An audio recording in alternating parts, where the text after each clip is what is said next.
저희들에게 참으로 귀한 하루를 허락해 주셨음을 감사드립니다.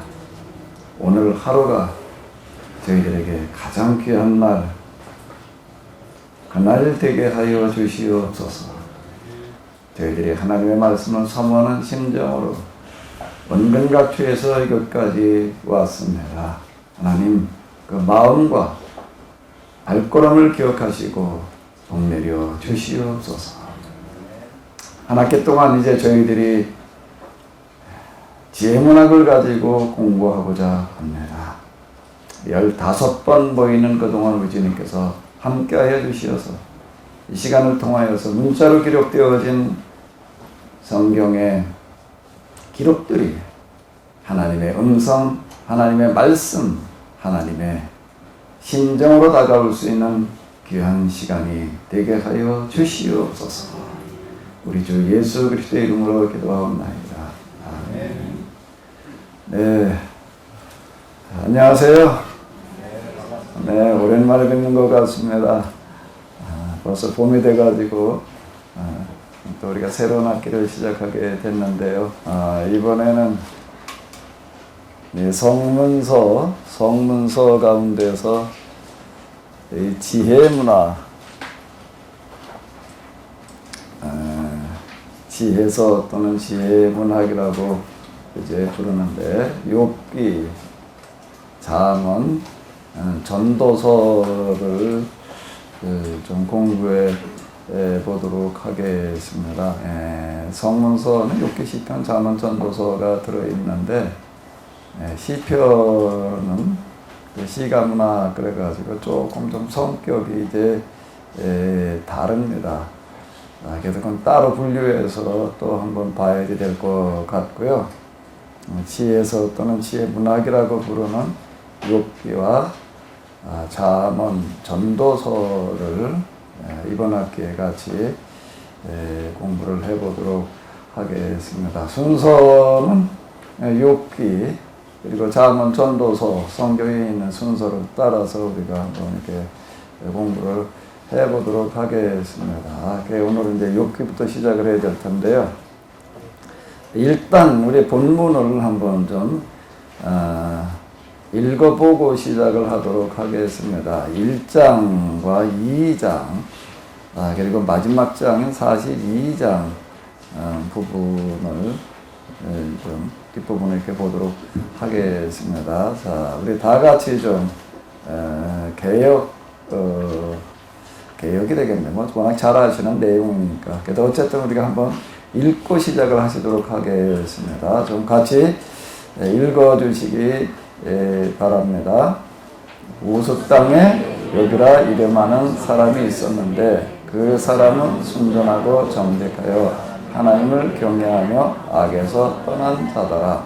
그 소생은 남자가 7이요 여자가 3이며 그 소유물은 양이 7천이요 약대가 3천이요 소가 500결이요 암나귀가 500이며 종도 많이 있었으니 이 사람은 동방 사람 중에 가장 큰 자라.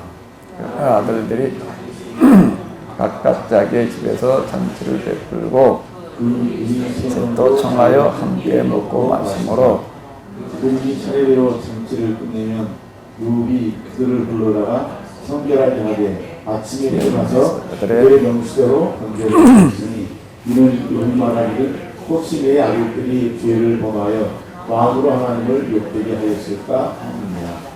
하루는 하나님의 아들들이어서 여호와 앞에 섰고 사탄도 그 가운데 누운지라. 여호와께서 사탄에게 이르시되 내가 어디서 왔느냐. 사탄이 여호와께 대답하여 이르되 땅을 두루 돌아 여기저기 방황하나이다. 여호와께서 사탄에게 이르시되 내가 내 종 욥을 주의하여 보았느냐. 그와 같이 온전하고 정직하여 하나님을 경외하며 악에서 떠난 자는 세상에 없느니라. 사탄이 여호와께 대답하여 이르되 욥이 어찌 까닭없이 하나님을 경외하리까.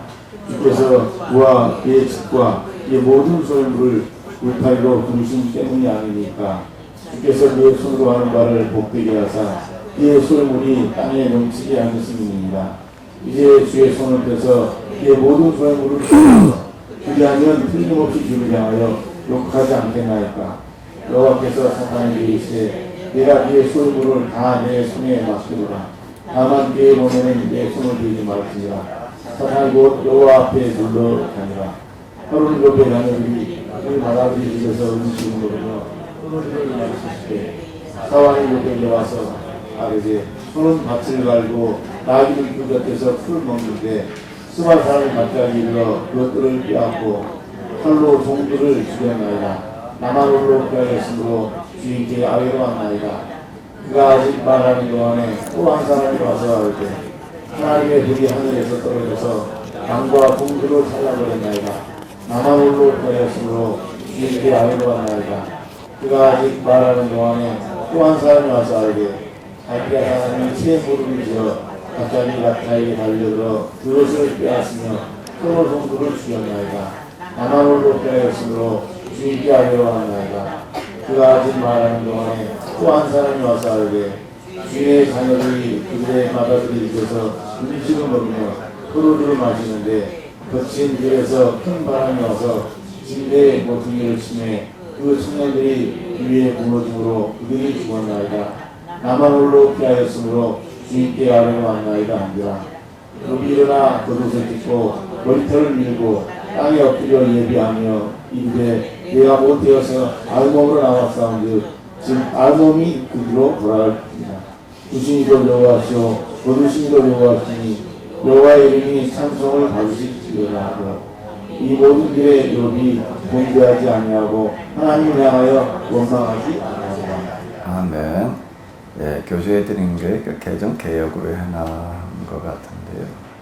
개정 개혁으로 바꾸어서 그럼 보도록 하겠습니다. 자, 2장도 또 보시겠습니다. 같이 읽어주시기 바랍니다. 또 하나님의 아들들이 와서 여호와 앞에 서고 사단도 그들 가운데 와서 여호와 앞에 서니 여호와께서 사단에게 이르시되 내가 어디서 왔냐. 사단이 여호와께 대답하여 이르되 땅을 둘러라 여기저기 다녀왔나이다. 여호와께서 사단에게 이르시되 내가 내 종 욥을 죽게 하려 보았느냐. 그와 같이 온전하고 정직하여 하나님을 경외하며 악에서 떠난 데가 세상에 없느니라.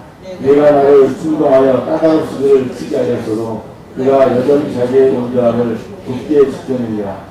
사단이 여호와께 대답하여 이르되 가죽으로 가죽을 바꾸오니 사람이 그 모든 소유물로 자기의 생명을 바꾸올지라. 이제 주의 손을 떼서 그의 뼈와 살을 씻어서 그가 생명 틀림없이 죽을 향하여 욕하지 않겠나이까. 여호와께서 사탄에게 이르시되 내가 그를 내 손에서 맡기노라. 다만 그의 생명은 해야 하리라. 사탄에게 여호와 앞에서 불러가서 욕을 쳐서 그의 발바닥에서 등소리까지 공기가 나게 한지라. 욥이 제 가운데 앉아서 질그릇 조각을 가져다가 몸을 긁고 있더니 그의 아내가 그에게 이르되 당신이 그래도 자기의 온전함을 굳게 지키겠느냐. 하나님을 욕하고 죽으라. 그가 이르되 그의 말이 한 어리석은 여자의 말 같도다. 우리가 하나님께 복을 받았은즉 화도 받지 아니하겠느냐 하고 이 모든 일에 욥이 입술로 범죄하지 아니하니라. 그때 욥의 친구 세 사람이 이 모든 재앙이 그에게 내렸다함을 듣고 각각 자기 지역에서부터 이르렀으니 곧 대만 사람 엘리바스와 수아 사람 빌닷과 나만 사람 수발이라. 그들이 욥을 유하려 하여 서로 약속하고 오더니 눈으로 멀리 보매 그가 욥인 줄 알기 어렵게 되었으므로 그들이 일제히 소리를 질러 울며 각각 자기의 겉옷을 찢고 하늘을 향하여 티끌을 날려 자기 머리에 뿌리고 밤낮 7일 동안 그와 함께 땅에 앉았으나 욥의 고통이 심함을 보므로 그에게 한마디도 말하는 자가 없더라. 아멘. 자, 1장과 2장을 읽었는데 이번엔 42장으로 넘어가서요.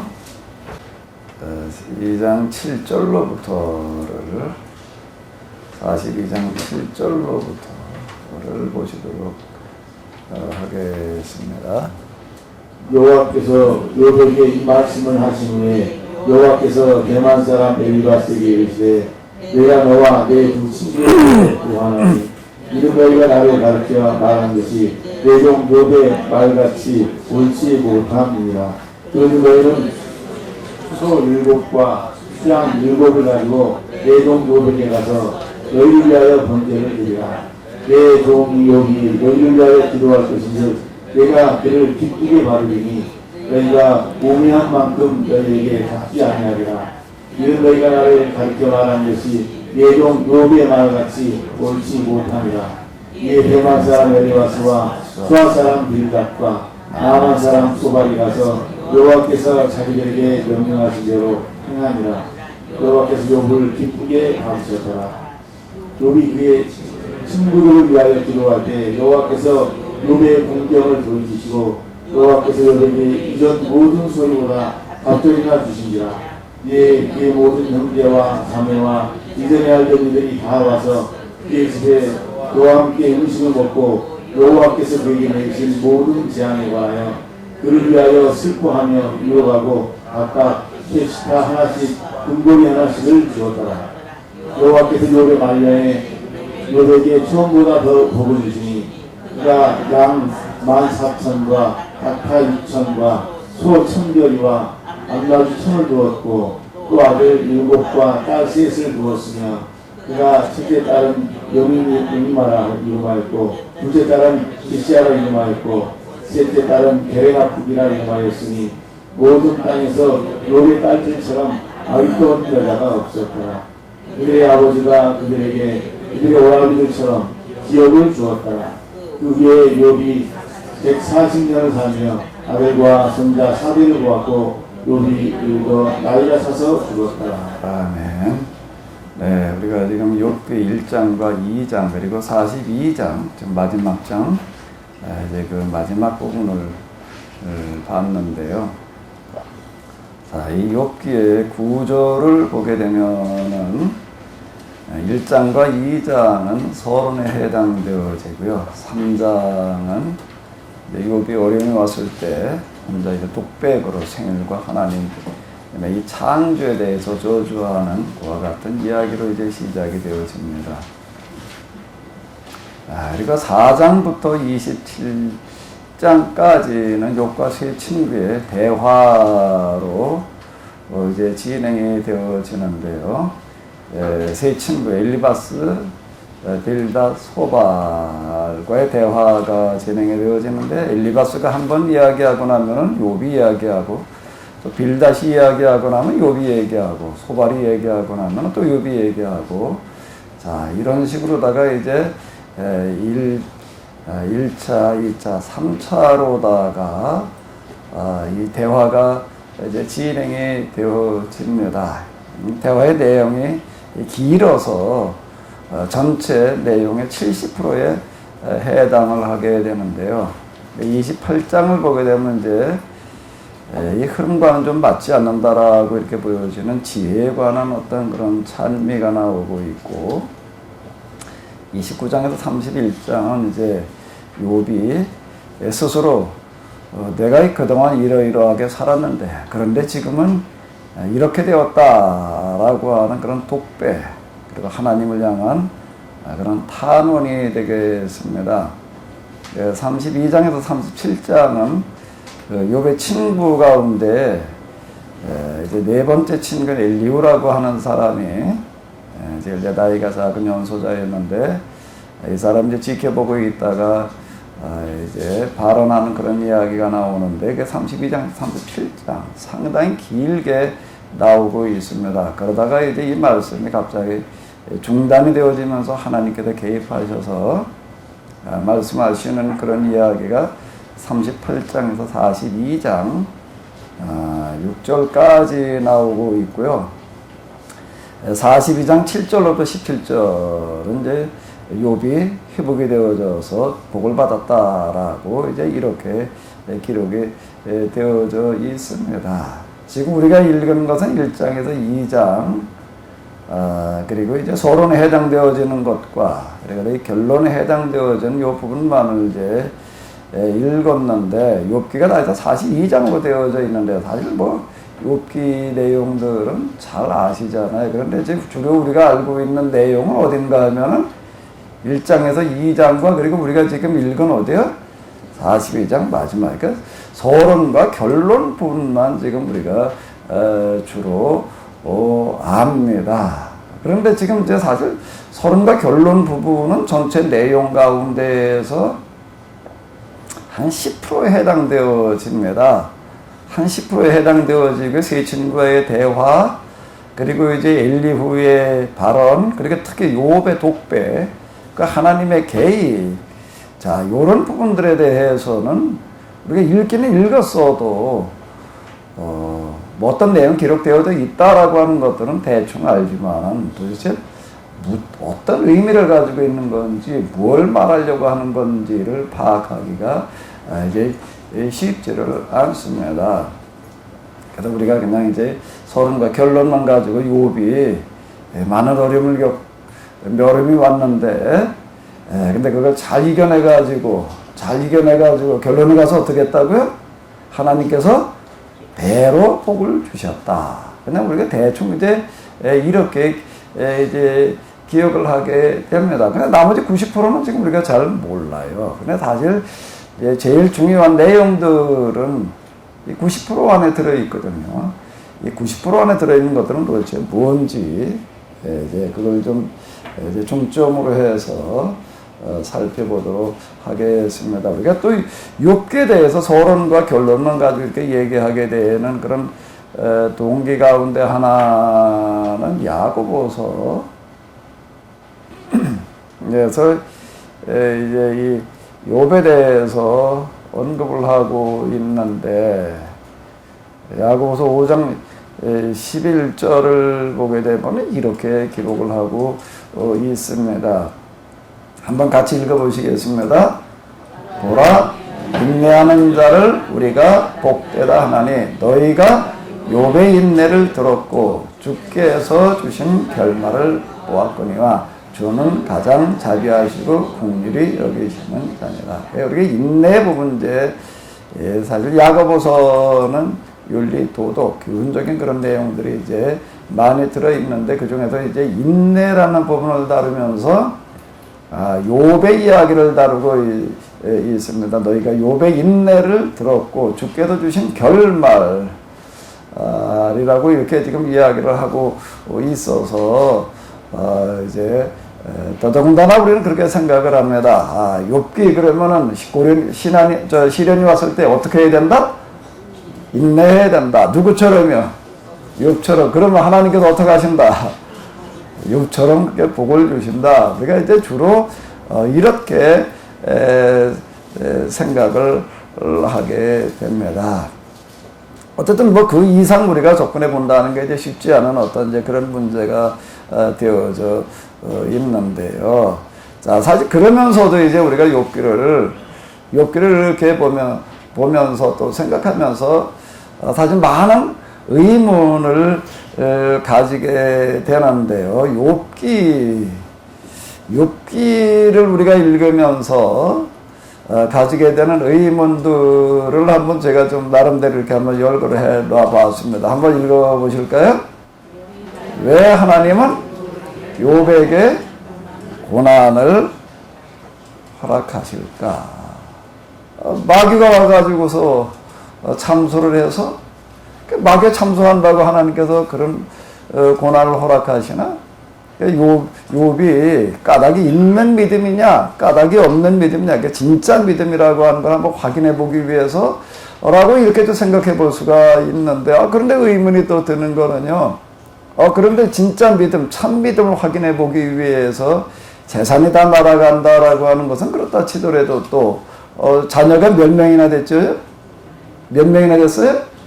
7명, 3명, 10명이나 되는데, 이게 하루아침에 이제 몰살을 했다. 뭐 이런 것들. 10명의 자녀들을 한꺼번에 이렇게 몰살시키는 그런 고난을 진짜 믿음을 확인해 보기 위해서 허락하셨다. 자, 이제 이런 것들이 좀 의문이 이제 듭니다. 그 다음에 또 두 번째 물으며 한번 읽어보실까요? 왜 하나님은 욥을 칭찬하시는가? 욥에게 뭐라고 얘기를 하시는가 하게 되면은, 그와 같이 순전하고 정직하여 하나님을 경외하며 악에서 떠난 자가 세상에 없느니라라고 하는 그런 이야기를 거듭 반복해서 이제 이야기를 하고 계시는데, 도대체 이 칭찬, 어떤 신앙을 가졌길래 그렇게 칭찬하시는가? 도대체 욥은 어떤 사람이었는가? 어떤 사람이었는가? 시련과 고난이 왔을 때 절대로 그는 불평하지 않고 이겨냈던 사람, 그냥 우리가 이제 이렇게 주로 생각을 하는데, 어떤 사람이었을까라고 하는 거예요. 그리고 또 하나의 또 물음을 또 한번 읽어봐 주시기 바랍니다. 어떤 사람이었는가? 뭐 이 지경이 돼가지고 아직도 그 신앙을 지키겠다고 그러고 있느냐? 하나님 욕하고 죽어라라고 얘기를 했던 욥의 아내가 하나님 그런 얘기는 도대체 무슨 이야기이고, 욥의 아내가 한 그 말은 도대체 어떤 뜻일까? 또 욥은 고난을 어떻게 대처했지요? 끝까지 인내했다. 그건 1장, 2장을 읽어보면은 그런데 이제 3장으로 그리고 친구들과의 대화 부분을 읽다 보게 되면은 전혀 다른 모습을 이제 이렇게 보게 됩니다. 왜 이런 의문을 가지게 되는가 하게 되면은 3장 그리고 4장부터 27장까지 진행되어지는 그런 내용을 보게 되면은 욥은 고난을 그냥 인내하고만 있는 사람이 절대 아니었다라고 하는 겁니다. 탄원이라고 이제 얘기하는 어떤 그런 부분이 있는데, 그 탄원이라고 하는 건 뭔가 난 억울하다라고 하는 어떤 그런 얘기가 되는 건데요. 이제 이런 부분들에 대한 이해가 사실 쉽지 않습니다. 그 다음에 이제 또 한번 읽어보시도록 하겠습니다. 욥의 친구들이 엘리바스, 빌닷, 소발이 나오고 있는데, 그리고 엘리후, 도대체 이 사람들은 어떤 사람들일까? 그리고 뭐하러 이런 내용을 길게, 사실 욥기에서 제일 길게 다루기는 내용들은 이런 내용들이고요. 우리가 읽어 내려가다 보게 되면은 온통 혼동이 일어납니다. 우리가 이제 마지막 결론 부분에 가서는 하나님께서 욥의 친구들에게 너희가 욥만큼 옳지 못했다. 그래 너희가 욥에게 가서 번제를 요청해라. 그러면 내가 너희 죄를 용서해 주겠다라고 얘기를 하셔서, 우리는 뭐는 알고 있는가 하면 결론에서 얘기한 하나님께서 지적하시는 그런 말씀을 통해서 7절에 이렇게 얘기를 하고 계시니까 욥이 옳았어요? 친구들이 옳았어요? 결론에서 보니까 누가 옳았어요? 욥이 옳았어요. 친구들이 잘못된 거예요. 그런데 대화 부분에서 욥의 이야기들이 이야기하고 있는 걸 보게 되면 100번 지당한 얘기들이에요.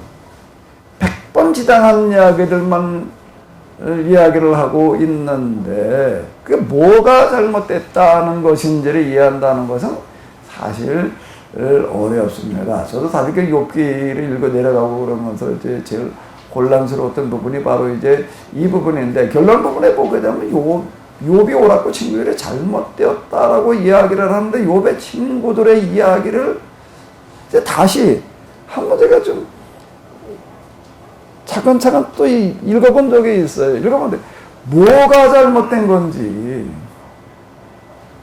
잘못된 걸 찾아낸다라고 하는 게 대단히 어렵다라고 하는 겁니다.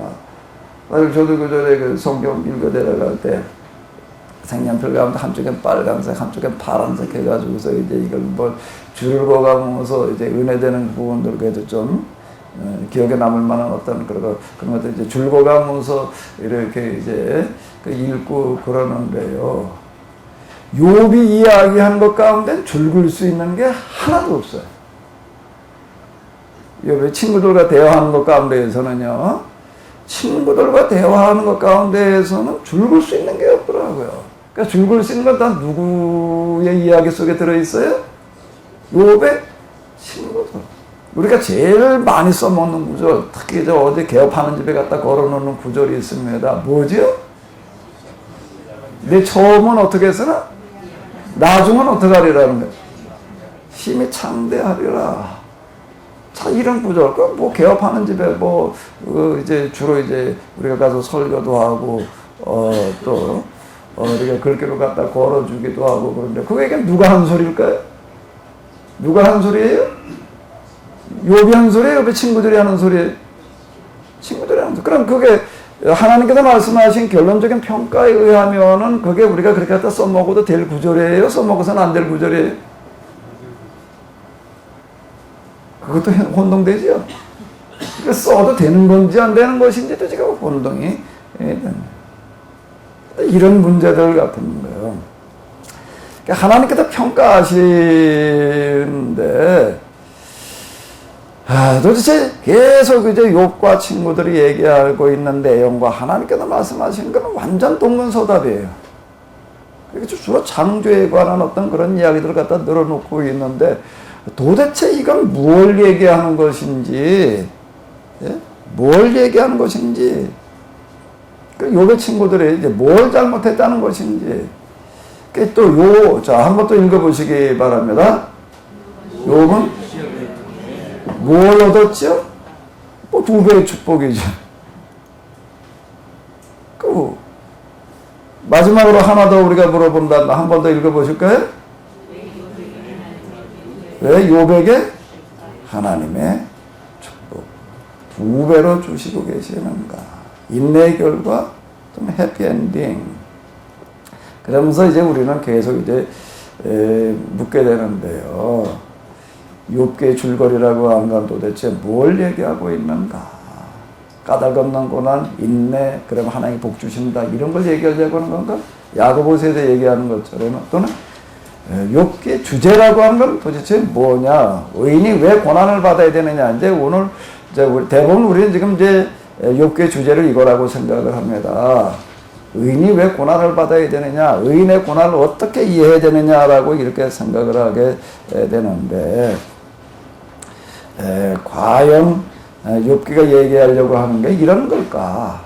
고난이 왔을 때 어떻게 대처해야 하는가? 이제 주로 이제 우리 그런 것들을 생각을 하게 되는데 욥기의 문학 장르 그러게 되면 일단 좀 어렵게 느껴집니다. 뭐 성경을 해석하는데 문학 장르 뭐 그런 게 있어야 되느냐라고 이렇게 생각을 하게 되는데요. 자, 마지막 질문 한번 읽어보실까요? 욥기는 언제 누가 왜 썼을까? 라는 의문이 이제 이렇게 들게 되는데요. 자, 이제 이런 물음을 가지고 이제 우리가 한번 지혜문학에 대해서 한 학기 동안 접근을 해보겠는데요. 자, 일단 그러면 이제 이런 물음을 좀 뒤로 하고요. 지혜문학이라고 하는 것들을 좀 우리가 한번 살펴보도록 하겠습니다. 이 부분은 제가 나눠드린 교재에는 들어있지 않으니까요. 어떤 분 얘기하시더라고요. 뭐 적어봐야 가져가도 보지도 않는데요. 그러니까 뭐 맞죠? 적어놓고 가셔서 이제 또 보시나? 보시는 분은 적으시고. 자, 지혜문학이라고 하는 것은 뭐냐라고 해서 자연과 사회 현상을 관찰, 분석, 종합, 그래서 원리를 찾아내가지고 삶에다가 이제 적용을 하는 어떤 그런 문화, 그런 일들을 적어놓은 어떤 그런 책이 이제 되겠는데요. 이거는 성경에만 들어있는 게 아니고 모든 문화권에 사람이 살아가는 곳에는 다 있습니다. 여기도 이제 뭐가 생겨나는가 하면 처음에 생겨나는 게 뭐예요? 한번 읽어보실까요? 속담. 아니 땐 굴뚝에 연기 나랴. 콩 심은 데 콩나고 파 심은 데 팥난다. 뭐 이런 거예요. 우리 뭐 많이 있잖아요. 뭐 피는 물보다 진하다. 속담, 격언, 경구. 일찍 일어나는 새가 벌레를 잡는다. 뭐 이거 교훈, 뭐 게으른 자여 개미에게로 가서 그 하는 것을 보고 지혜를 배우라. 교훈, 잠언. 그리고 이제 여기에는 또 신앙과 관련되어진 부분에 있어서는 이 교리가 있는데요. 기본적인 이런 교리들, 자, 이런 것들은 이제 성경에만 있는 게 아니라 모든 문화에 다 들어 있습니다. 우리가 이 요즘 그 고고학을 통해서 확인해내는 거예요. 고고학. 이집트라든지 메소포타미아 이쪽에 보게 되면은 고대 토판에다가 이제 글을 써서 구워놓은 그런 도서관들이 있었는데, 그 도서관들이 이제 생각보다 많이 발견되어졌습니다. 거기에 써 있는 그런 내용들을 갖다가 이렇게 해독을 해보게 되면은, 거기에 속담, 격언이 지혜문학에 해당되어지는 내용들이 많이 들어있는데, 애국은 3천여 년 전에 기록상으로 확인되어지는 거고, 뭐 확인되어지지 않은 것들도 물론 더 있으니까 더 오래됐다라고 이렇게 볼 수가 있습니다. 근데 어쨌든 고고학톡에서 확인되어지는 걸 보게 되면 3천여 년 전, 그렇게 메소포타미아는 2,500여 년 전의 문헌 속에서 이런 지혜문학들이 확인이 되어지고 있다라고 이렇게 얘기를 합니다. 이 동양, 우리가 살고 있는 곳에서도 이렇게 보게 되면은, 이제 뭐 사자성어, 네 글자로다가 이렇게 만들어진 우리 이게 중국의 한문 문화의 영향으로다가 볼 수 있는 것들이 있는데, 인과 응보, 그 다음에, 좀 작아서 잘 안 보이시나요? 자, 인과 응보, 그 다음에 뭐예요? 상선, 행위, 화보, 그 다음에 권성, 징하, 정, 사, 선, 그 다음에 사, 불, 범정. 행한 대로 거둔다라고 하는 거, 힘는 대로 거둔다라고 하는 어떤 이런 거고요. 선한 것에는 복이 따르고 악한 것에는 화가 따른다라고 하는 어떤 그런 거고, 악한 것은 아무리 행한다라고 할지라도 절대로 다른 것을 이기지 못한다.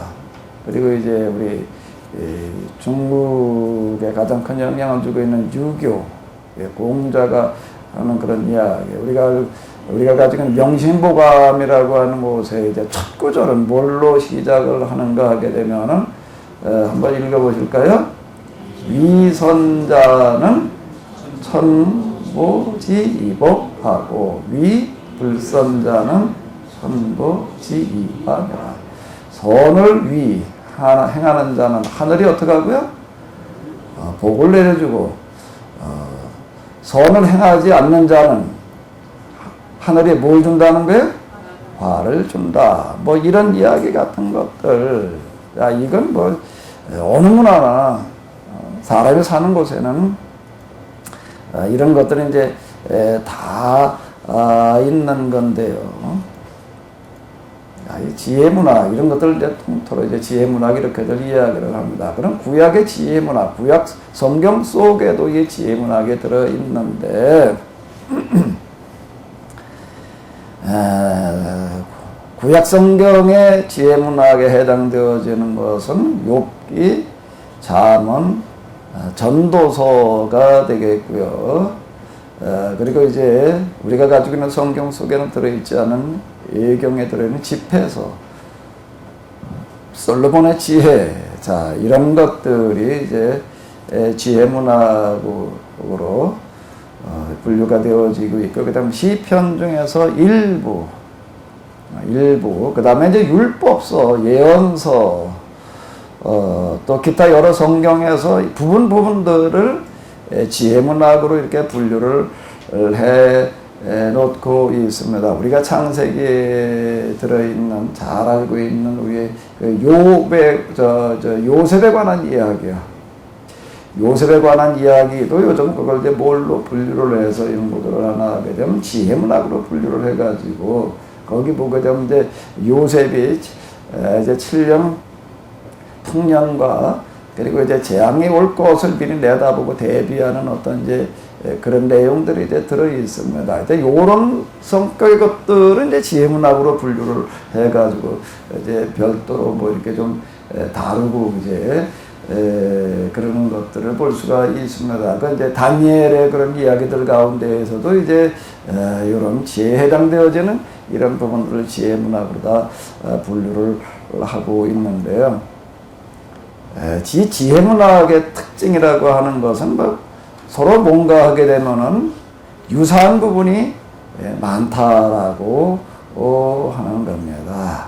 여기 이제 속담, 격언, 윤리, 도덕과 관련되어 있어서 교훈이라고 하는 게 다 그런 거기 때문에요. 서로가 공통 분모가 되는 부분이 이제 많이 있고요. 우리가 성경 읽어 내려갈 때 사실 이게 해석하는 게 쉽지 않은데요. 이제 뭐는 어렵지 않게 이제 읽고 해석을 할 수가 있는가 하면 지혜문학과 관련되어진 거, 속담, 격언, 경구, 교훈, 윤리, 도덕과 관련되어진 것들은 별로 어렵지가 않은 거예요. 그건 뭐 이제 우리가 늘 이제 접하고 생각하는 어떤 그런 것들이니까 성경에서는 이렇게 얘기를 한다. 또 다른 종교의 경전인 불경을 읽어보게 되면은 또 뭐 노노맹자 뭐 기타 고대 성현들의 글을 읽어보게 되면 이에 해당되어지는 내용들이 이제 많이 있습니다. 그래서 이제 한쪽에서 이렇게 얘기를 해요. 각 종교에서 얘기하는 것은 서로 같다. 그 같다라고 얘기할 때 같다라고 얘기하는 부분들 또는 비슷하다, 비슷한 부분이 많다라고 얘기하는 부분은 주로 어디에 해당되어지는 거죠? 어디에 해당되어지는 거예요? 지혜문학에 해당되어지는 걸 가지고 이야기를 합니다. 그 지혜문학의 역사라고 하는 것은 인류 역사와 같이 하기 때문에 그건 뭐 부모가 자식에게 해주는 그 잔소리라고 하는 거가 사실은 여기에 해당되어지는 거예요. 여기 해당되어지는 어떤 이런 거기 때문에 그건 인류 역사와 같이 해 왔습니다. 그리고 여기는 이거는 뭔가 하게 되면은 자연과 사람이 살아가는 사회 현상, 삶, 기타 등등 이런 것들을 관찰해서 종합해서 거기서 이제 교훈을 얻어내는 어떤 이런 거기 때문에 이건 비슷한 거예요. 이런 부분들, 자 이런 부분들이 이제 많다라고 하는 겁니다. 이 종교와 관련되어진 교리 부분에서도요.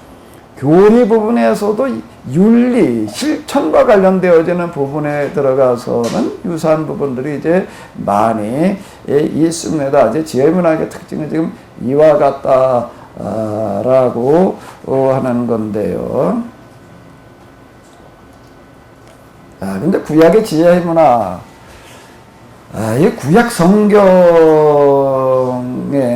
들어있는 주로 구약 성경에 들어있는 지혜문학의 특징 가운데에서 이제 다른 종교의 경전들 또는 고대 문화의 어떤 그런 고서들에서 찾아볼 수 있는 그런 지혜문학과의 공통점 뭐 이걸 비교해 보려고 그러는 게 아니고요.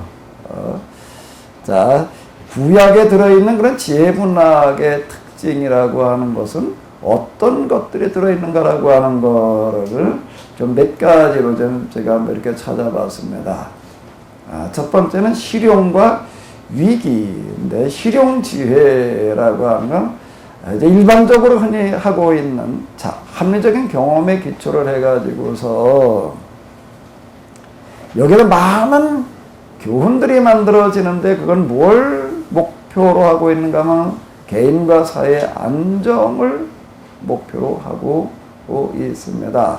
이 잠언이라고 하는 게 성경에 들어있는데, 잠언이라는 걸 뭐 다른 말로 하면 격언, 뭐 교훈, 경구 이런 얘기로 다 이렇게 얘기할 수가 있는데, 이게 잠언이라고 하는 내용을 놓고 본다라고 하게 되면은 이거는 우리 성경에서뿐만 아니라 다른 종교, 다른 문화, 각 시대, 각 지역에서 살았던 성현들의 이야기와 뭐 대동소이하다라고 이야기할 수 있습니다. 이건 꼭 하나님을 우리가 믿고 있는 여호와 하나님을 믿어야만 얘기할 수 있는 그런 내용들은 거의 아니다라고 하는 겁니다. 그게 사회 안정을 추구하는 어떤 그런 내용들이 특징이기 때문에요.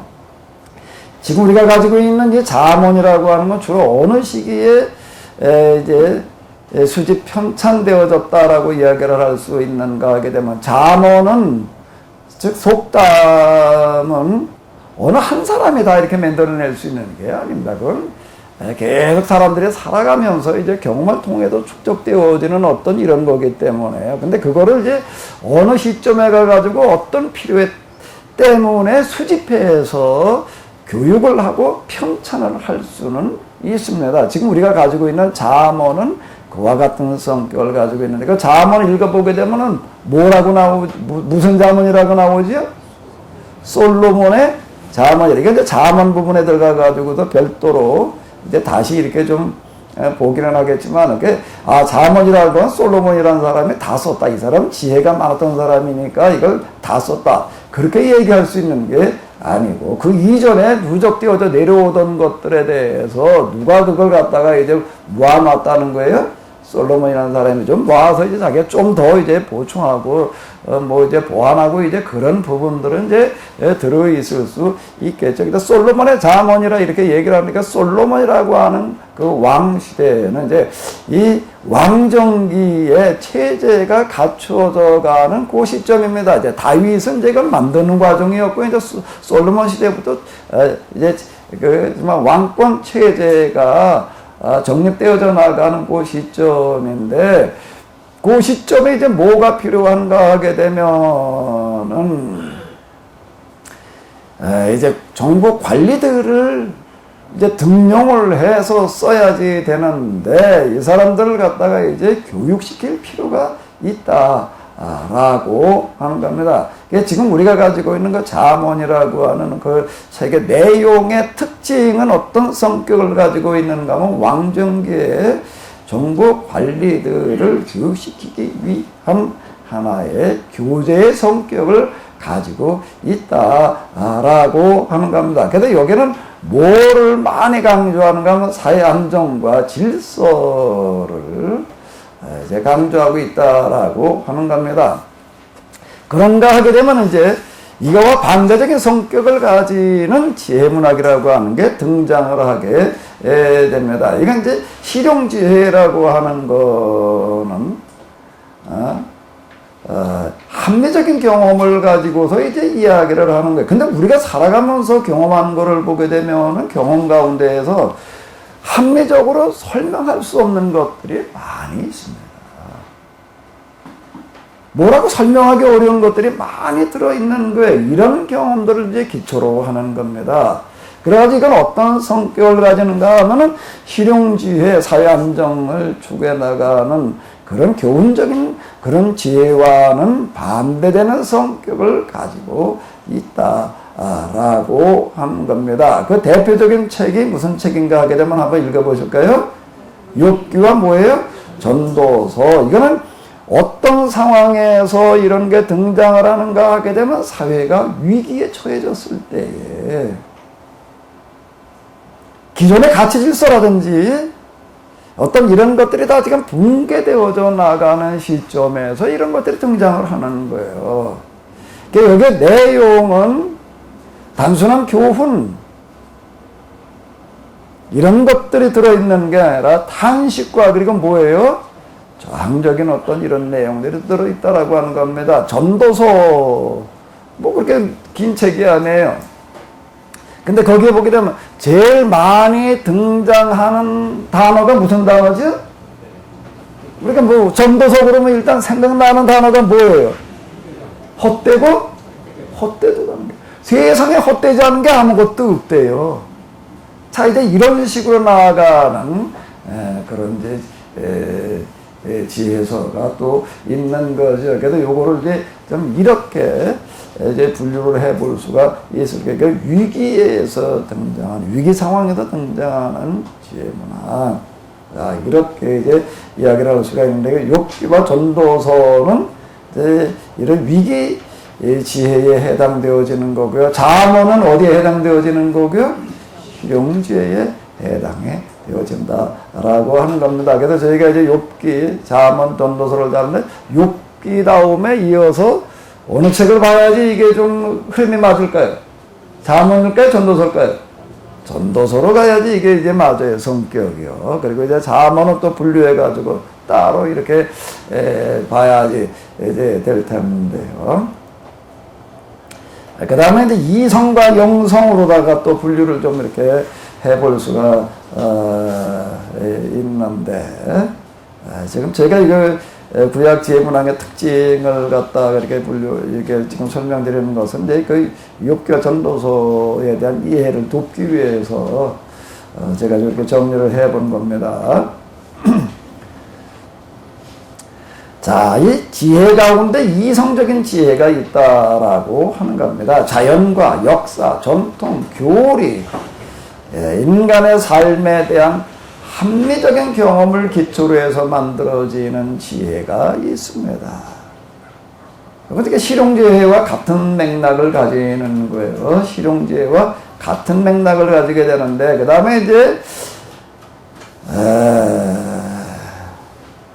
요 부분 밑에 요게 이성지혜와 대비되어지는 무슨 지혜요?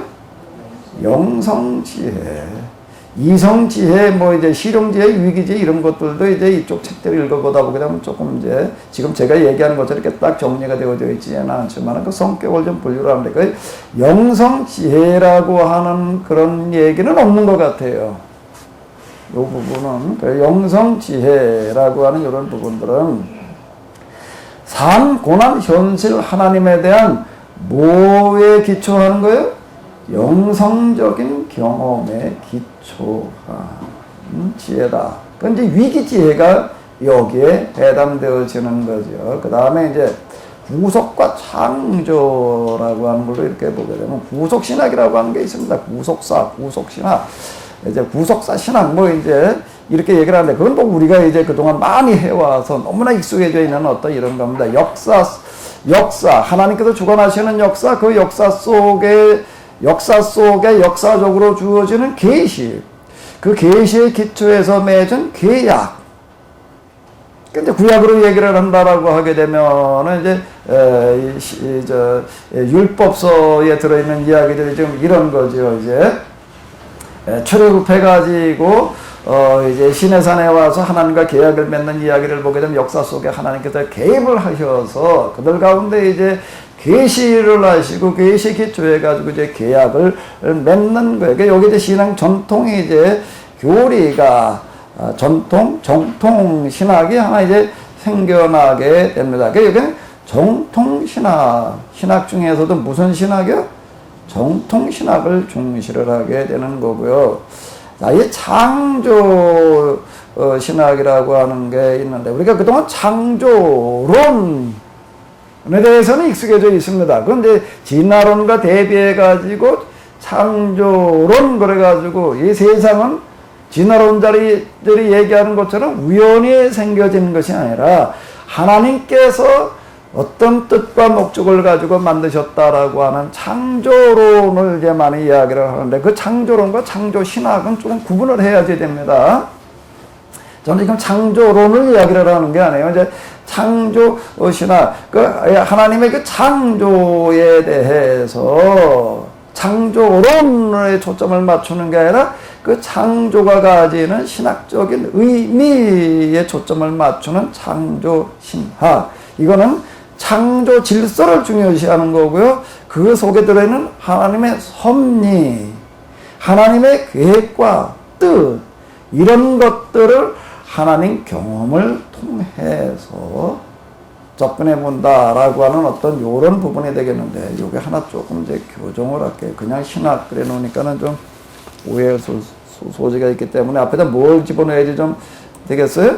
자, 이 정통 신학 이게 우리가 이 정통 신앙과 대비 정통 이런 것들 이제 정통 이단과 대비되는 정통 이제 어떤 이런 것들에 대해서 이제 얘기가 많은데 자 이제 이 창조 신학은 무엇과 맥을 같이 하는가 하면 영성지혜 그리고 위로 올라간다라고 하면 또 뭐가 되겠어요? 위기지혜. 자, 그래서 이제 실용지혜, 이성지혜, 구속신학은 같은 성격을 가지게 되고요. 위기지혜, 그 다음에 뭐예요? 영성지혜, 그 다음에 무슨 신학이요? 창조신학이라고 하는 거가 같은 성격을 가지게 된다라고 하는 겁니다. 자, 지금 이제 최근의 신학의 관심과 초점들이 이제 어디로 맞춰지는가 하게 되면은 어디로 맞춰져야 된다라고들 언급을 하고 있는가 하게 되면은 그동안 우리의 정통 신학이라고 하는 것은 구속사 중심이었습니다. 구속사 중심이었는데 이제 이 구속사 중심의 신학에 무엇이 보완되어져야 되고 무엇과 만나져야 된다라고 이야기를 하는 시점에 지금 와 있는가 하면 뭐예요? 창조신학이라고 하는 것과 구속신학이 만나야 된다라고 하는 거가 지금 앞으로 신학이 해결해야 될 과제라고 이렇게 지금 지적하고 있습니다. 이렇게 지적하고 있는데요. 자, 다시요. 지금 이제 어쨌든 신학이 그 현대에 접어들면서 정말 많은 발전을 했습니다. 한 세대 20년, 30년이게 되면은 과거에 몇백 년에 해당되어지는 신학의 발전이 이루어졌다라고 이야기할 만큼 많은 발전이 이루어졌습니다. 이건 신학뿐만 아니라 뭐 사회 변화라든지 어떤 질서라 이런 거에서 지금 많은 발전을 하고 있잖아요. 특히 이제 아마 세계에서 변화가 사회 변화가 제일 심한 나라가 우리나라가 아닌가 이제 싶은데 이제 뭐 베이비붐 세대 뭐 이제 이렇게 얘기를 합니다. 이제 6.25가 끝나고 난 다음에 이제 출산들을 많이 해가지고 한 가정에 이제 대성명씩 나가지고 키우던 어떤 그런 시기가 있다가 이제 야 이거 너무 많아가지고 안 되겠다 뭐 둘만 나서 잘 기르자 뭐 이제 그렇게 이전까지 이제 베이비붐 세대 이제 이렇게 이야기를 하는데 이 베이비붐 세대에 해당되어지는 사람들은 인류 역사 발전 과정에서 이렇게 보게 되면은 많은 시간은 농경 사회였습니다. 그러다가 이제 뭘로 넘어가는가 하게 되면 이제 산업혁명과 더불어가지고 이제 산업사회로다가 공업이 이제 급속도로 발전하는 산업사회로 넘어가고요. 그 다음에 이제 뭘로 넘어가는가 하게 되면 그 다음 산업이 이제 지식이라든지 어떤 이제 좀 뭐 IT 이렇게 얘기하는 어떤 이런 사회로다가 이렇게 넘어가게 이제 되는데 유럽만 하더라도 이게 산업사회라고 하는 시기를 몇백 년을 거쳤습니다. 몇백 년을 거쳤는데 우리나라는 어떻게 했는가 하게 되면은 이 베이비붐 세대들은 인류 역사의 발전에서 수천 년 동안 진행되어져 내려오던 새 변화를 한꺼번에 겪었어요. 농경 산업 시대를 우리는 겪었고요. 우리는 어렸을 때 이렇게 보게 되면 딱 그냥 학교 갔다 오게 되면 속 끌고 나가가지고 여름날에 이제 풀뜯어 먹이러 다니는 게 뭐 꼴비 오는 게 일이었고 갔다 오는데 반일하는 게 일이었다가 그러다가 어느 날 이제 구로공단 또 시작을 해가지고서 뭐 이제 구로공단, 반월공단 뭐 이러면서부터 이제 산업사 하게 돼가지고서 이제 온통 이제 그 다음에 공장에 가서 이제 일하는 사람들이 되다가 그러다가 어느 날 또 컴퓨터가 등장을 하면서부터 무슨 IT 뭐 그러더니 무슨 지식산업 뭐 그다음 바이오 뭐 이러고 지금 여기까지 왔어요. 그러니까 인류 역사 발전의 세 단계를 우리 한꺼번에 경험을 하고 있다라고 하는 거예요. 세계에서 그런 나라가 별로 없는 것 같아요. 어마어마한 발전의 과정을 겪어왔습니다. 근데 이제 신학도 여기에서 이제 큰 발전, 변화를 겪어왔는데, 자, 지금 최근에 지금 이제 신학 관심사 중에 첨단에 해당되어지는 부분은 그동안에 뭐 중심으로다가 신학이 진행되어져 왔다고요? 무슨 신학이요? 구속신학 중심으로다가 되어져 왔었는데, 이제 그 구속신학 일변도가 뭘로 보완이 돼야 되고 뭐와 만나야 된다라고 얘기를 한다고요? 창조신학과 만나야 돼. 요즘은 뭐 자연, 그림 어디 가서도 보게 되면 뭐 색깔은 다 초록색으로 칠해 놓잖아요. 이제 환경 뭐 이런 걸 빼놓고 나서는 이제 얘기가 안 됩니다. 얘기는. 자, 그런 시대로 접어들다가 보니까 이제 이 그동안 우리는 이제 율법, 역사서, 그리고 이제 복음서 이런 것들을 십자가라고 하는 예수님의 십자가에다가 초점을 맞춰가지고 다 그 일변도로다가 해석을 해 나왔는데, 이제 그것만 가지고서는 안 된다라고 이렇게 지금 이제 반성을 하면서 여기에 이 창조라고 하는 게 같이 여기에 이제 덧붙여져야 된다라고 그래 이제 구속신학과 창조신학이 만나야 된다라고 이렇게 얘기를 하는데, 그걸 만나게 하려거든 어디서 그 만날 수 있는 가능성과 그리고 현실성, 한 실제의 예를 보게 되는가 하면 어디서요? 지혜 문학 가운데에서도 어디야?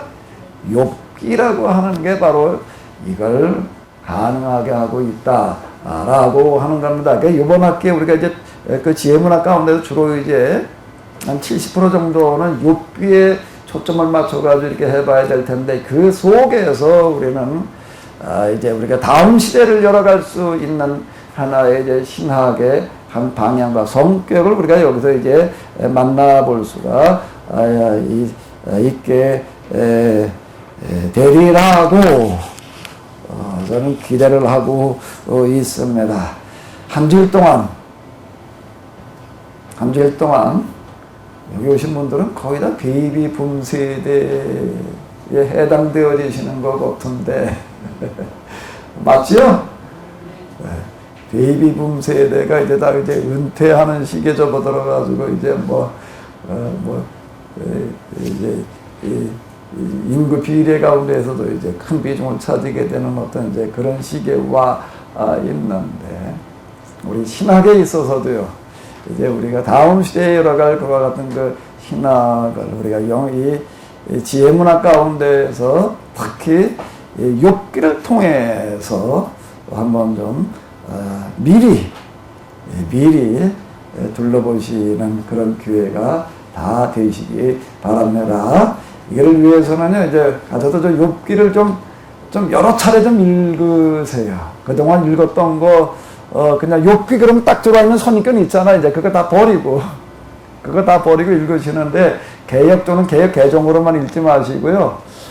성경을 저 역본을 여러 개 펼쳐놓고 동시에 읽어 내려가 봐요. 우리말 역본들, 제가 이거 다 갖다 비교를 해보니까 좀 그래도 비교해 보기에 좀 적당한 것이, 일단 우리말로다가 이렇게 볼 때는 개역 개정, 개역이나 개역 개정하고 하나는 현대화하고, 뭐가 아주 여기에 좀 많이 도움을 되는가 하게 되면은 세번역이라고 있더라고요. 세번역이라고 하는 건 남주 오래됐고 이제 그랬는데, 특히 그 세번역이라고 하는 그런 부분들이 지금 우리 욥기 지혜문학 읽어 내려가는데 도움이 될 것 같아가지고 제가 역본을 거기 3개를 실어놨습니다. 그러니까 이것만 가지고서도 뭐 좀 안 되겠다 싶으신 분들은 다른 것들, 특히 아마 영문이라든지 어떤 이런 것들까지만 넘어가더라도 좀 아마 도움이 되지 않을까 싶은데요. 여기 한번 좀 관심을 가지고 접근하셔서 좋은 결과들이 있으시기를 바랍니다. 아마 이제 욥기를 통해서 기대하시는 것은, 내가 지금 겪고 있는 이 어려움을 욥기를 통해서 어떻게 한번 좀 정리를 해봐야 되나, 이제 이런 생각들이 좀 많으실 텐데, 그건 이제 도움으로 얻어져요. 그건 뭘로 얻어진다고요? 도움으로. 내가 지금 겪고 있는 어려움, 이 시련과 고난이라고 하는 문제를 어떻게 이해를 하고 어떻게 대처해야 될 것인가라고 하는 것은, 그건 도움으로, 뭘로요? 도움으로 얻어지고, 진짜 여기도 우리가 얻어가지고 가야 될 아주 중요한 보물이 있습니다. 특히 우리 목회자들에게는 더더욱 그렇습니다. 이건 절대 놓치면 안 돼. 그러니까 요즘 앞으로 우리 신학에 가야 될 첨단 신학과도 직접 관련되어져 있는 어떤 이런 거고요. 그동안 우리가 이제 알고 있었던 것들을 다시 한번 다 정리해내는 어떤 이런 것들도 욥기에서 특히 그 세 친구들과 대화라든지 어떤 이런 거 하나님께서 등장하셔서 하시는 이런 말씀들 같은 것들이 이제 대단히 중요한 어떤 이런 건데요. 이걸 통해 가지고 과거의 신학도 한번 다 이제 우리가 이제 총정리를 해보는 거고요. 그리고 이제 앞으로 우리가 이제 어떤 신학을 제기를 해야 되느냐라고 하는 것들도 여기에서 이제 우리가 좀 미리 한번 맛볼 수 있는 어떤 그런 게 들어 있습니다. 이 부분이 이제 우리가 얻어내야 될 진짜 보물이고, 덤으로 얻어가지고 가셔야 될 거는 뭐라고요? 내가 지금 겪고 있는 시련과 고난을 어떻게 이해를 하고 어떻게 대처해야 될 거냐라고 하는 건데, 근데 실제로 여러분들에게 더 필요한 건 뭐예요? 더 필요성으로 느껴지는 건 뭐예요? 당장 급한 거겠지요. 자, 그럼 욥기라고 하는 이 책은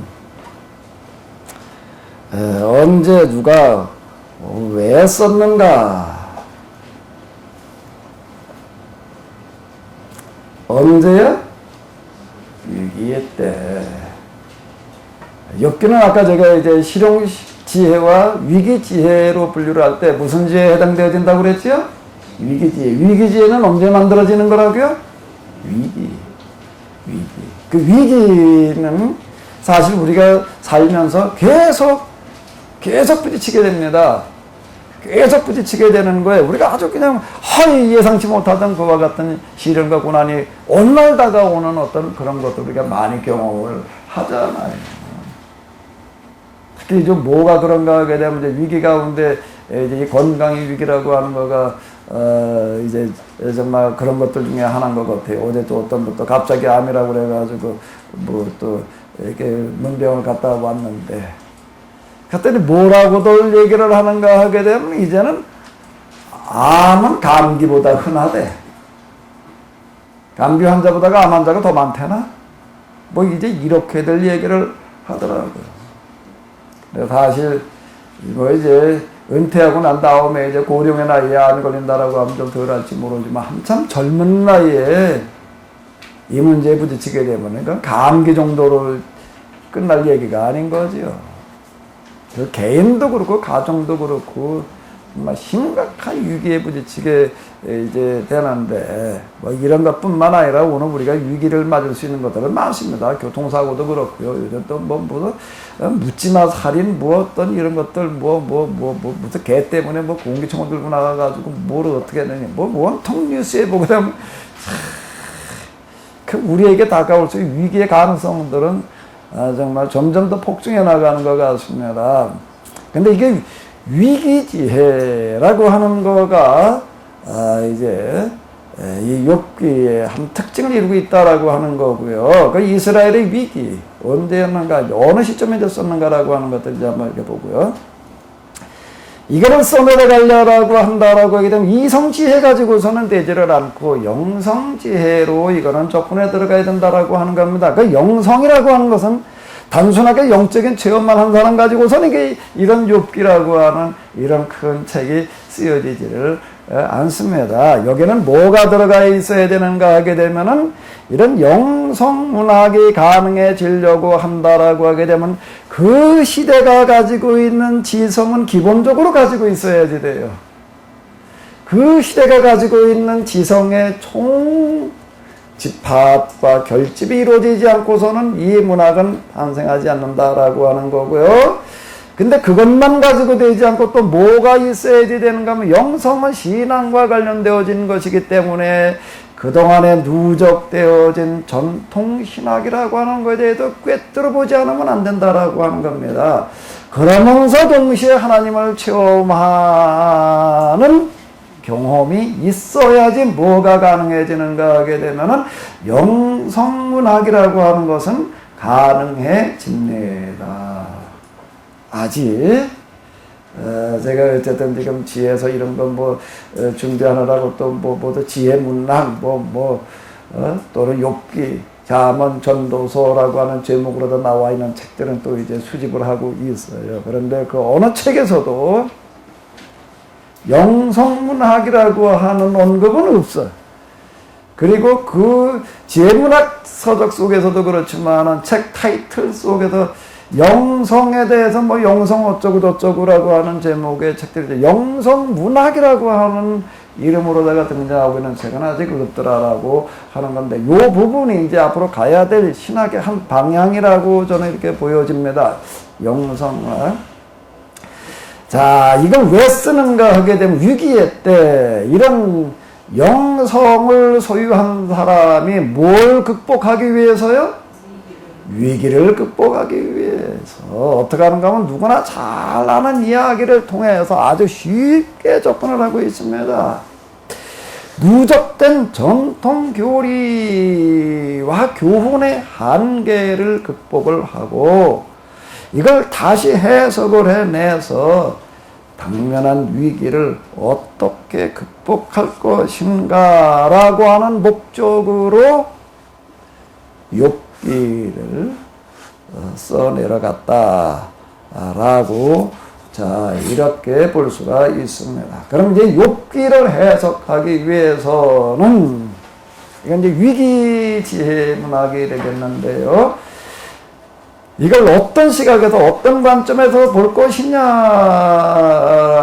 하는 거가 문제가 되는데, 지금 현재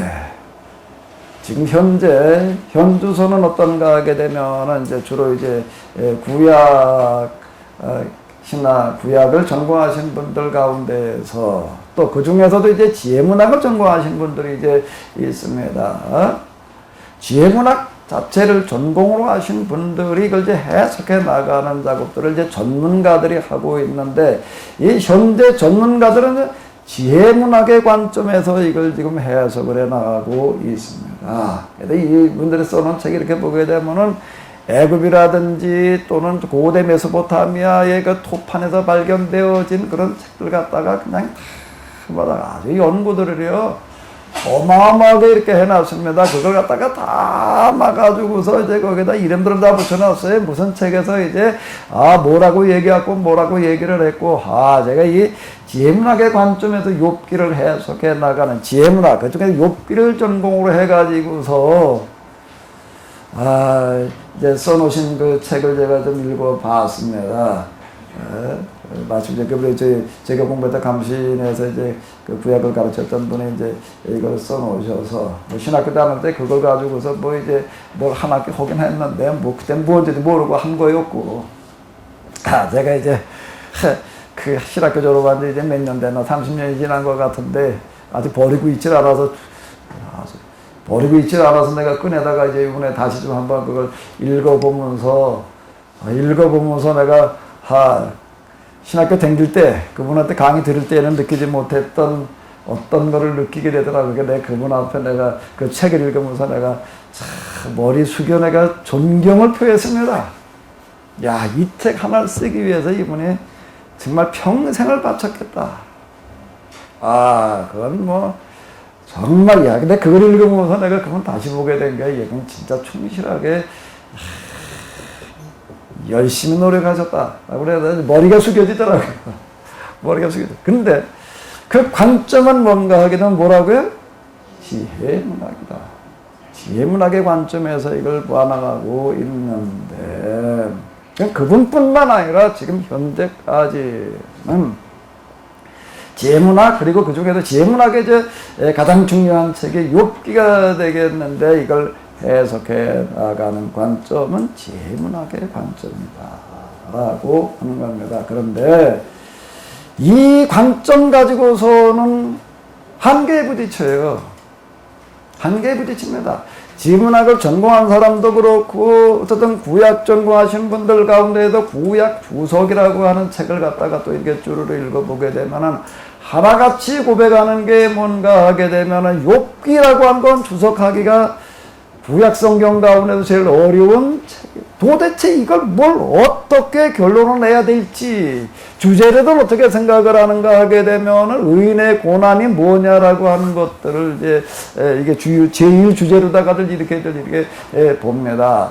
그러니까 여기서 제시하려고 하는 게 또 뭐냐라고 할 때, 의인의 고난이 뭐냐라고 하는 것과 신앙이라고 하는 게, 이 고난을 통해서 이게 뭐 어떤 신앙을 가져야 되느냐라고 하는 것 가운데 하나님 경외 주로 이제 결론들이 이거예요. 이 결론은 뭔가 하게 되면은 지혜문학의 관점에서 접근해 들어갈 때 나오는 결론에 대동소이합니다. 여기서 뭐 더 이상 벗어날 방법이 없어요. 거기로 이제 이렇게 맴돌면서 이거 해석하기가 쉽지 않다라고 하는 어떤 그런 이야기들을 이제 얘기를 하고 있습니다. 지금까지 보는 관점, 지혜문학이라고 하는 관점에서 보는 건데, 지혜문학이라고 하는 것은 어떤 관점인가 하게 되면은 자연과 사회 현상, 인간의 삶을 합리적으로 관찰, 분석, 종합, 정리, 적용하는 겁니다. 뭘로요? 합리적인 예를 가지고, 합리적인 예를 가지고 뭘 대상으로 한다고요? 자연, 인간, 사회, 역사, 기타 등등을 관찰을 하고 분석을 하고 종합을 하고 정리를 해서 우리가 살아가는데 어떻게 사는 게 지혜로운 삶이냐라고 하는 것을 얘기하려고 하는데 초점이 맞춰져 있는 거예요. 합리적인 조건이 되어지는 겁니다. 자, 근데 여기에 이제 우리가 욥기를 보게 되면 하나님이 등장을 해요. 사탄이 등장을 해요. 자, 이런 어떤 것들, 하나님의 어떤 말씀이 등장을 하고 있는데, 요게 합리적인 조건만 가지고서는 한계가 있다라고 하는 겁니다. 그럼 여기에 뭐가 있어야 될까요? 저는 이 욥기를,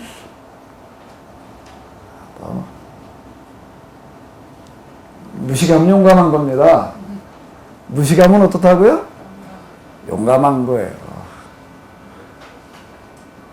그러니까 전문가들은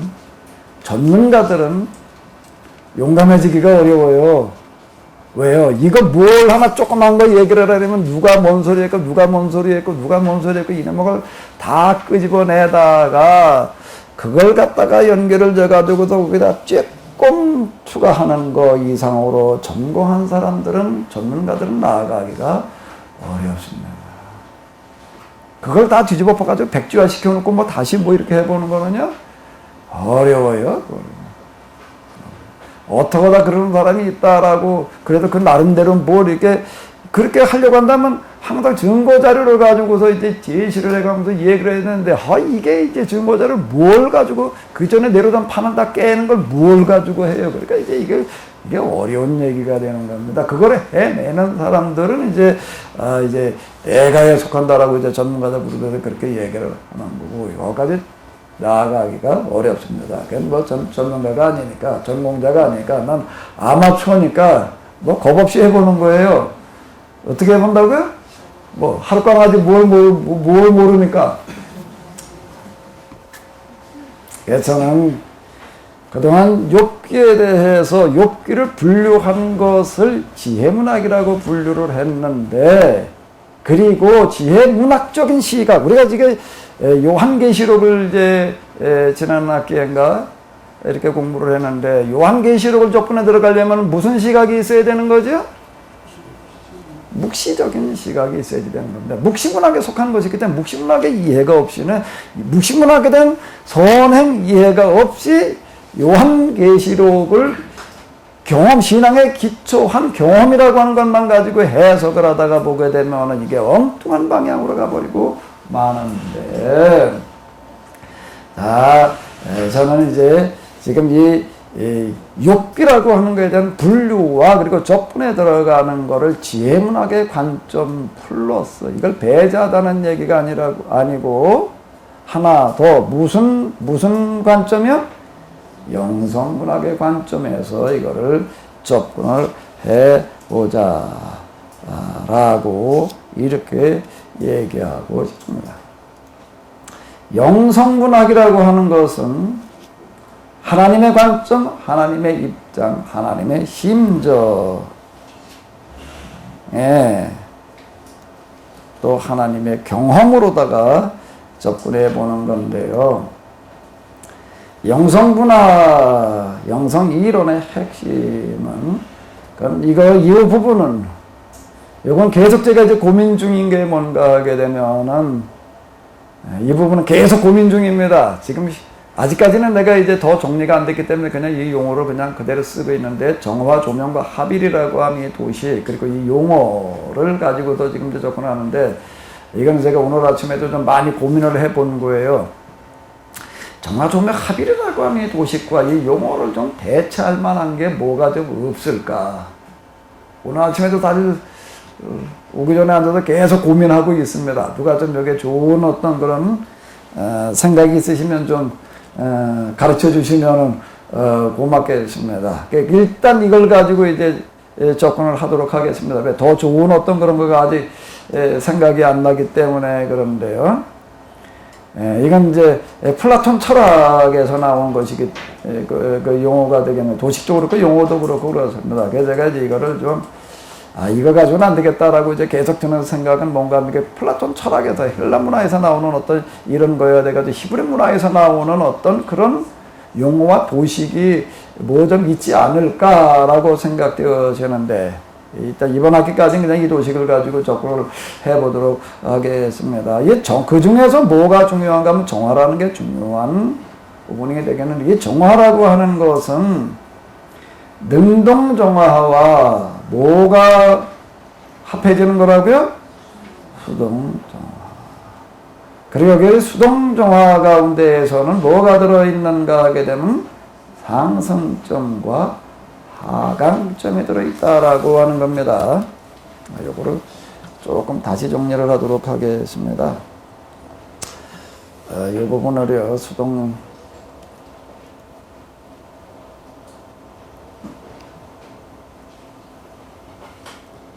가로 안에 넣고 수동정화라고 하는 것은 뭘로 구성이 되어져 있는가 하게 되면은 상승점과 하강점으로 구성이 되어져 있다라고 하는 거가 되겠는데요.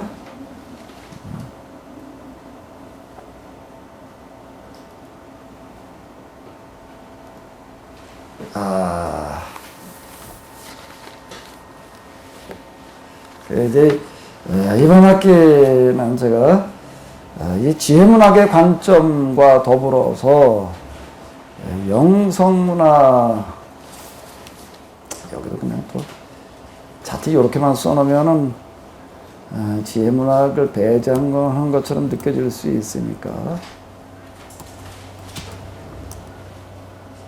이걸 하나 좀 첨가를 해놓을게요. 이래놓으면 혼란이 안 생기겠지. 지혜문학을 제가 배제하자는 게 아닙니다. 그것만 가지고서는 한계가 있기 때문에 거기 영성문학이라고 하는 거를 좀 보태서 접근해보자라고 하는 거가 되겠는데요. 좀 아직 정리가 안 되신다든지 그런다라고 하게 되면은 뭐 좀 얘기를 해주시기 바랍니다. 이건 아주 중요한 부분이기 때문에 얘기가. 께서 쓰신 그 내용을 보니까 정통이라는 말을 쓰시고 책에도 예. 그다음에 전통, 예. 전통 신앙이라고 그러셨는데 네. 그게 잘못 쓰신 건지 그냥 같은 거라고 보시면은 정통 신앙 예, 전통과 정통을 그냥 같은 내용, 비슷한 내용이라고 보시면은 될 것 같아요. 정통이 왜 그런가? 정통이 전통으로 내려가죠. 사이비는 전통으로 이어져 내려가지를 못하거든요. 그러니까 정통신학이, 그 시대 정통신학이 뭘로 이어져 내려가는가 하게 되면 전통으로 다 이어져 내려가기 때문에, 그러니까 이제 넓은 범위를 놓고 본다라고 하게 되면 전통신학이 되는 거죠. 전통신학 속에 뭐가 들어가 있는가 하면 정통신학이 들어있는 거예요. 그러니까 전통이라고 하는 그 시대 정통신학이 전통으로 이어져 내려가는 거예요. 자, 그럼 이제 욥기를 언제 누가 왜 썼는가? 자, 언제 썼다고요? 위기의 때. 이스라엘 역사에서 위기의 때, 가장 큰 위기의 때가 언제였죠? 언제였어요? 나라가 어떻게 하는 거예요? 망하는 겁니다. 나라가 망해서 이제 뭘로 끌려가는 거죠?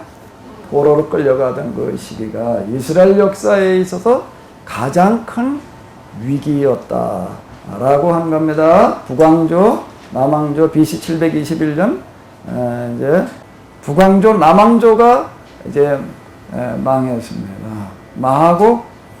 나라가 망하고 그대로 나라가 망했다는 그 개념이 우리나라 역사에서 보고 있는 고구려가 망하고 신라가 망하고 백제가 망하고 하고는 개념이 달라요.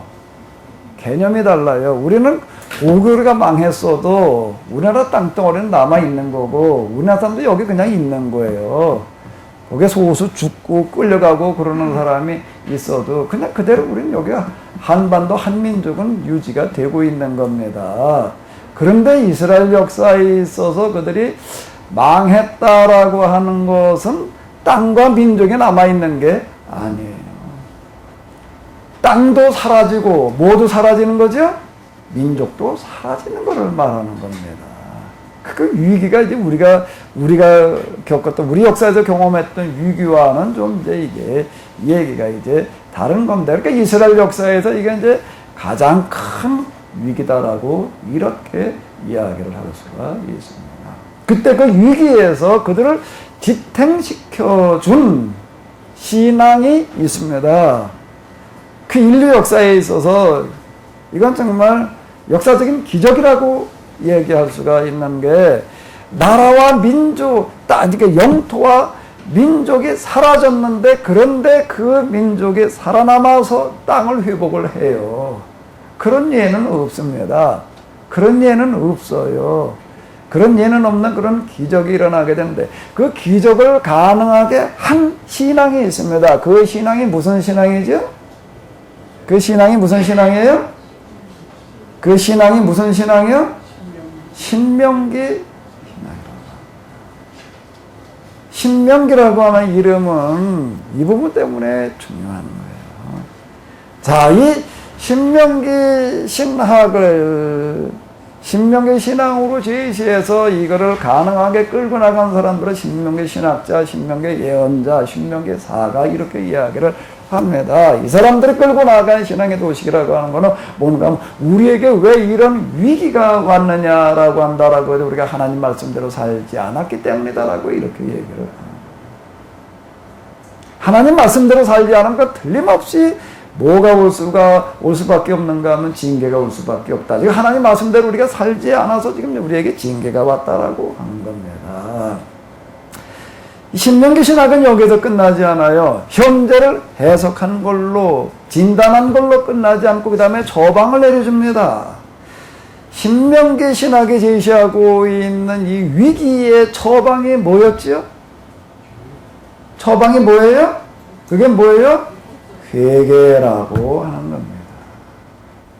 회개. 이 상황을 우리가 뭘로 극복해 나갈 수 있느냐라고 한다라고 하게 되면 회개라고 하는 거예요. 근데 회개 우리는 지나고 난 거 그저 지난 역사 얘기하니까 쉬운데요. 이게 도무지 현실이 주고 있는 위기에 대한 처방이라고 느껴지지를 않는 거예요. 아직 안 걸려 죽게 된 사람한테 어떻게 해야 되느냐라고 얘기를 해도, 병원에 가서 항암 치료를 받아라, 뭘 어떻게 해라 그러면 몰라도 뭐 하라고? 회개해라. 그럼 암이 낫는다? 그렇게 얘기를 한다면 어떻게 될까? 사람 불러다 놓고 그렇게 얘기를 하고 있다면 그 사기꾼으로 걸려 들어갑니다. 그 형사범에 걸려요. 그렇게 얘기를 한다면요. 지금 암한테 불러다 놓고 그렇게 얘기하는 사람이 있다라고 한다면 그 형사범이 되는 거예요. 그럼 말도 안 되는 소리가 되니까. 그런데 지금 여기 회개라고 하는 거가 다들 그런 성격을 가지는 거예요. 우리는 말은 쉬운데요.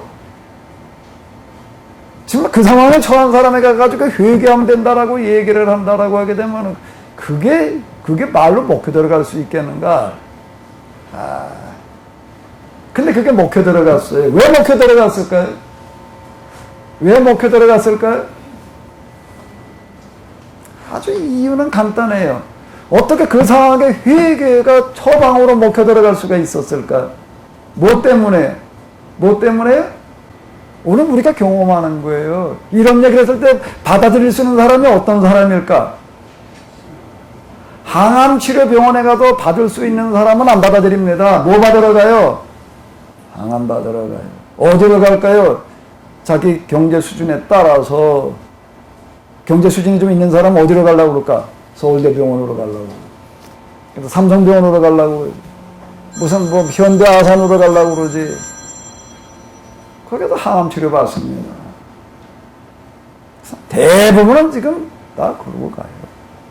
지금 우리가 안 걸리는 사람들 보게 되면 대부분 다 항암 치료 받지, 병원 치료 받지, 그건 그런데 난 이거 말고 그래도 다른 대체 의학을 가지고 해보겠다. 이거 아주 소수예요. 이거 정말 다 해서 정말 전체 암 환자 가운데 1%나 될까 말까 하는 사람은 대체 의학으로다가 병원에 가서 그거 해봐야 별 그게 없다. 난 대체 의학으로 해보겠다. 근데 이렇게 이제 생각하는 사람이 이제 있어요. 대체 의학으로 흔히 자연 치유 운운하는 게 이제 이거예요. 그 나머지 이걸로 해요. 근데 어떤 사람이 있는가 하게 되면 항암치료를 받을 수 없는 사람이 있고 대체의학도 할 수 있는 사람이 할 수 없는 사람이 있어요. 어떤 사람일까? 일단 대체의학을 해보려니까 뭐가 없는 사람?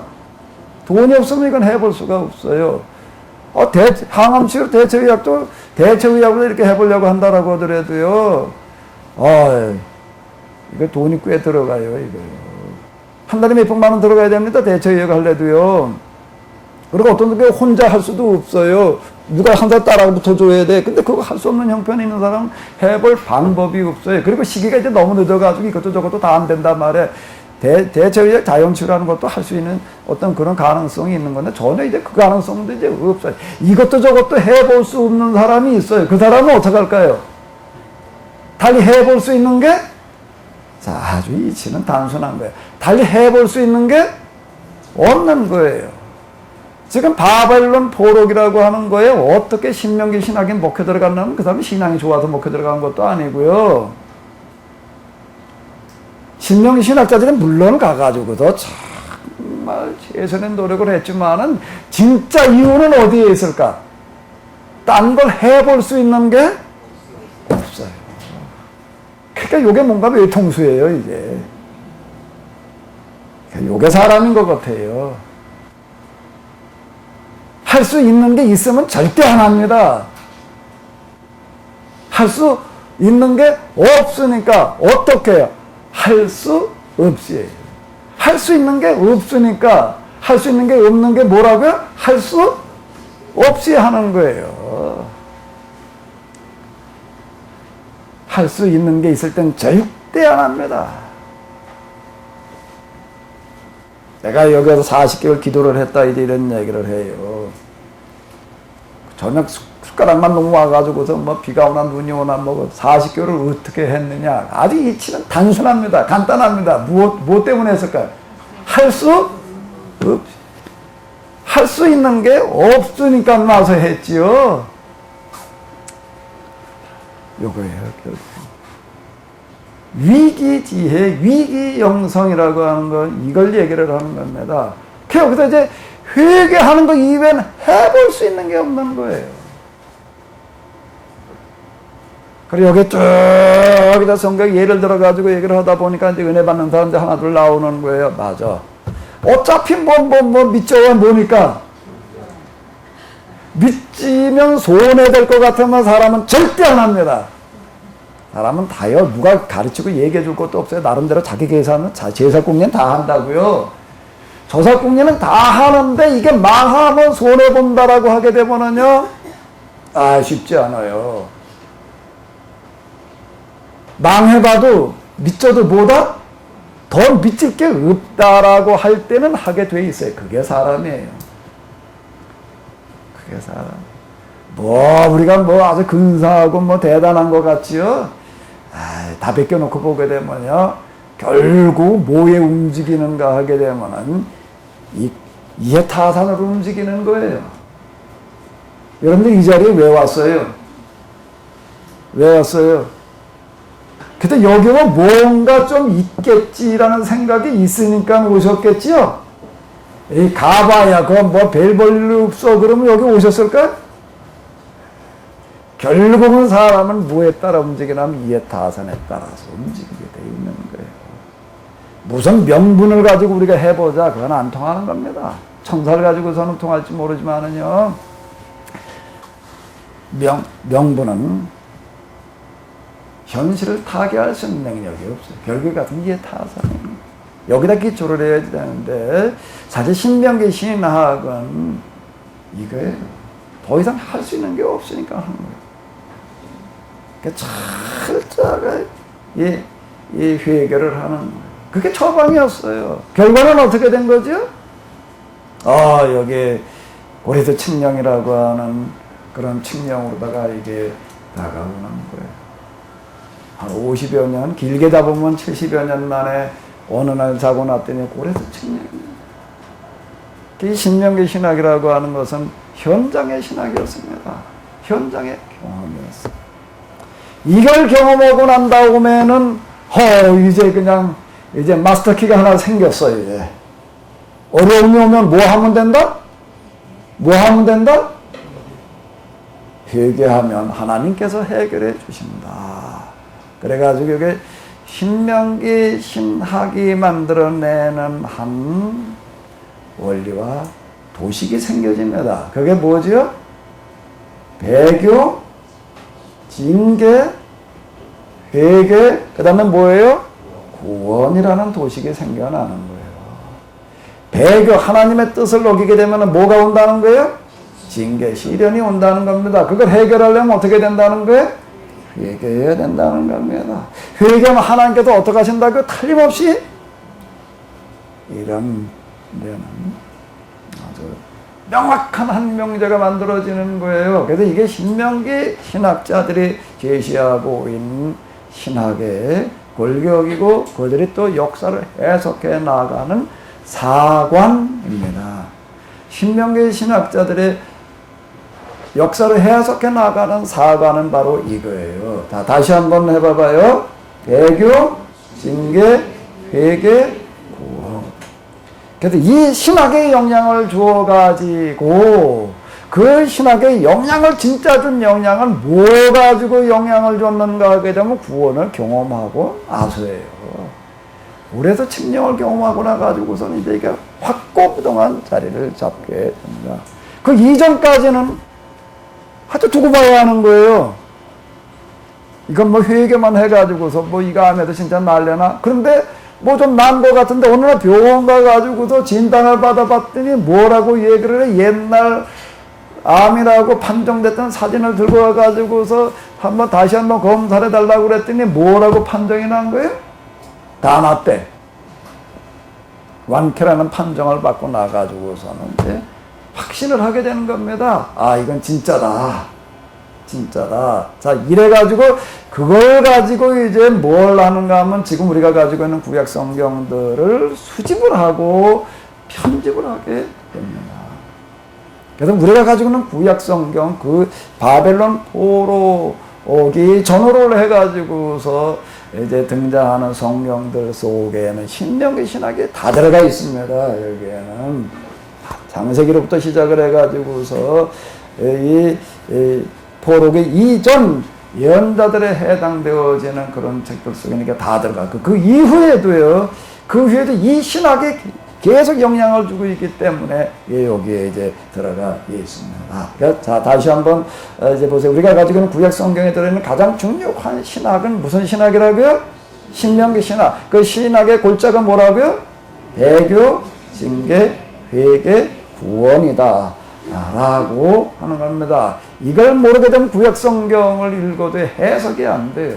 우리가 지금 여호수아, 사사기, 열왕기 상하, 또 역대기 이런 것도 읽어 내려갈 때 다 이제 이걸 가지고 이제 해석을 해 나가게 되는데요.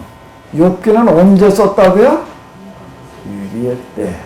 여기까지 하고, 나머지는 식사하고 와가지고서 보도록 하겠습니다.